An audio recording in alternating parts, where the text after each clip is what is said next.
ტექნოლოგიური ეპოქის ერთ-ერთი ძალიან საჭირო და სასარგებლო მონაპოვარი ხელოვნური ინტელექტია. ეს არის ციფრული ტვინი, ადამიანური ინტელექტის სიმულაცია მანქანებში, რომლის საშუალებითაც კომპიუტერები და პროგრამები სწავლობენ, ფიქრობენ და იღებენ გადაწყვეტილებებს.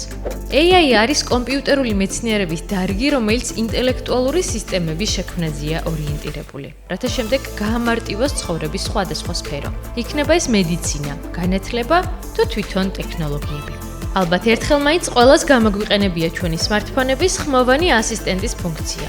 ხელოვნური ინტელექტის ერთ-ერთი ყველაზე თვალსაჩინო გამოვლინებაა, როცა ჩვენს ხმოვან ბრძანებას სწრაფი და რაც მთავარია, სწორი რეაგირება მოყვება.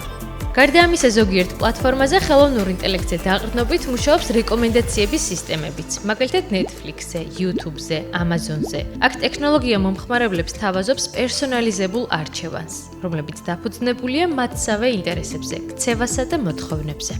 საინტერესოა, რა პრინციპით მუშაობს ხელოვნური ინტელექტი. პროცესი დაახლოებით ასეთია: მონაცემების შეგროვება, მოწესრიგება, ანალიზი და პრაქტიკული გამოყენება. ანუ ხელოვნური ინტელექტი იღებს დიდი რაოდენობით მონაცემებს. ეს შეიძლება იყოს ტექსტები, სურათები, ვიდეოები. შემდეგ იგი აანალიზებს ამ მონაცემებს, რათა გაიგოს მათ შორის კანონზომიერებები და კავშირები. სწავლის პროცესში გამოიყენება სპეციალური ალგორითმები, რომლებიც ეხმარება ხელოვნურ ინტელექტს აღიქვას ესეთუი შაბლონი და პრინციპი. მაგალითად, თუ AI-ს მისცემენ კატის სურათებს, ის სწავლობს, როგორ გამოიყურება კატა და ყოველ შემდეგ ჯერზე შეძლებს სხვა კატების ამოცნობას. AI მუდმივად სწავლობს და იხვეწება და რაც უფრო მეტ მონაცემს იღებს და ამუშავებს, მით უფრო ჭკვიანი ხდება. საბოლოო მიღწევა კი ალბათ ის არის, რომ ხელოვნური ინტელექტი იღებს გადაწყვეტილებებს მინიმალური ადამიანური ჩარევით. სფეროების ჩამონათვალი, სადაც AI-ს იყენებენ, გასაკვირი არ არის, რომ ყოველდღიურად იზრდება და ვითარდება. ხელოვნურ ინტელექტს უკვე ხვდებით სხვადასხვა ინდუსტრიებში. მაგალითად, ჯანდაცვაში მას შეიძლება მედიკამენტების განვითარება ევალებოდეს, ფინანსებში თაღლითობების აღმოჩენა, ტრანსპორტში თვითმართვადი ავტომობილების უსაფრთხოების გაძლიერება, მარკეტინგში მომხმარებლის უკავშირის ანალიზი.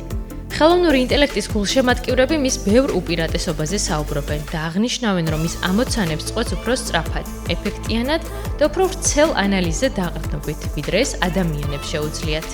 თუმცა ყველაფერი ასე სრულყოფილად და იდეალურადაც არ არის და ხელოვნური ინტელექტის გამოყენებას ეთიკურობის საკითხებიც ახლავს. ხშირია მსჯელობა იმაზე, რომ ჯერჯერობით ხელოვნური ინტელექტი არ არის მიუკერძოებელი და ეთიკური. საკმარისად ვერ უმკლავდება კონფიდენციალურობასთან დაკავშირებულ პრობლემებს.